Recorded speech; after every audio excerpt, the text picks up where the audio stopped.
morning. My name is Miss Jones. I am your friendly neighborhood speech language pathologist. I'm going to be sharing some tips with you on how to build language while our students are at home during this challenging time.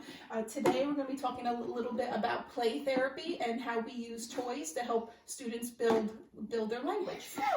Today I'm going to be using Mr. Potato Head, which is a common toy that many households have, but these tips can be used with any toy that you're able to control in your home. So as you see, a couple of things to notice is that students with short attention spans tend to run away from the area. So I have my son seated with the sofa behind him to prevent him from running away, because if he tries to run in the other direction, I'm able to stop him. The other thing is I'm choosing a toy with a lot of pieces that I'm able to control the pieces and give him one at a time based on how well he's listening and following directions. So we're going to try some of these strategies here. So for example, so as you can see, he's very excited. So this is a very motivating toy for him. You have to find out what toys are very motivating for your child. So for example, Zane, what do we have? Is this a potato?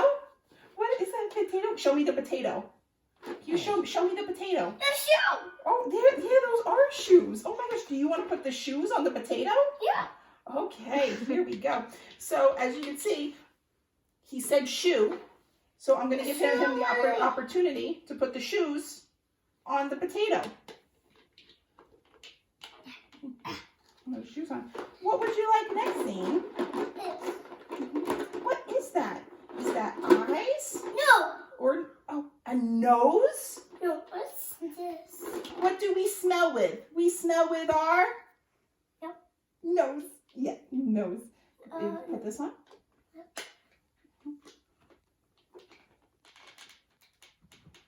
Yeah, good job. What do you want to put on next? The tongue or the eyes? Eyes. Here you go. You put the eyes on.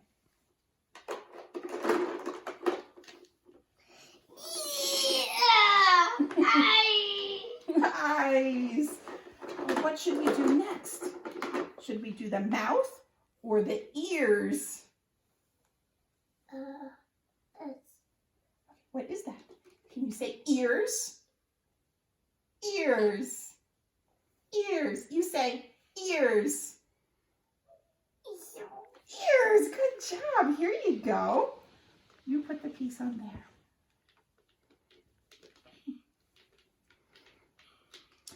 Let's try something. What should we do next?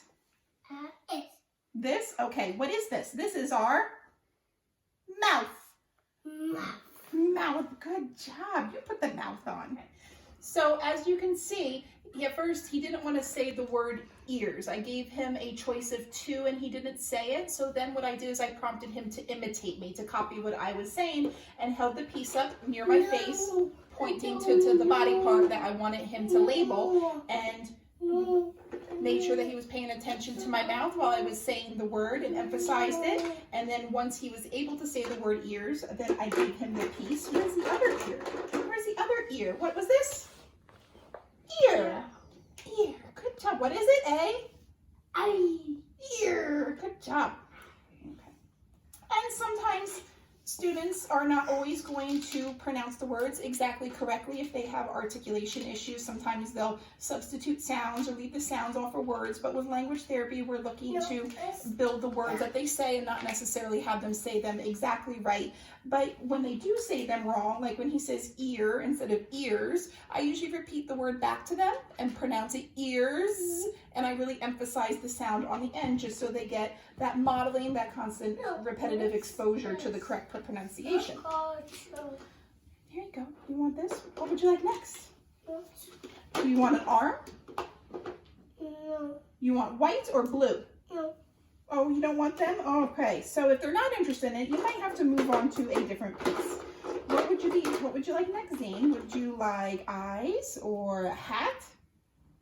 Which one? Hat. Hat? Oh, see, there we go. In that case, I gave him a choice of which item that he wanted that was more interesting for him, and then he was more motivated to say the word. Hat. Yay, hat. Good job. Would you like to play with Mr. Potato Head now? So, Oh, you want to take the toes off? We wiggle our toes. We wiggle our...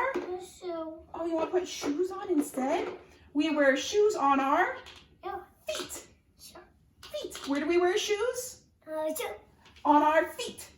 Where's your feet? Can I see your feet? Oh, there we are. Very good. So in this case, I wanted him to say the word feet, but he wasn't quite ready to say the word. So what I did is I backed down the expectation from saying the word feet to showing me his feet. This demonstrates that at least he has the comprehension, that he understands what feet are and can identify them by pointing to them, which is the foundation to be able to express words later on. I'm going to put the hat on. And again, activities do not have to last a long time. You could spend a few minutes having them label some body parts on a Mr. Potato Head, or if you had a bin of, say, animals of different types, you could give them one animal at a time and have them name the animals. And again, if they're not able to name it on their own, you could give them a choice of two.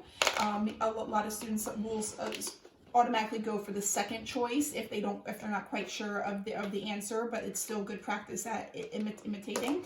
And then if they're still not able to make the right choice from two, again, go for the strategies of drawing their attention to your face and your mouth as you're saying the word. So for example, what is this? Hat. Hat. Good job. So in that case, he looked at my face, he heard me say the word and saw my mouth pronounce the word hat, and then he was able to imitate it back to me.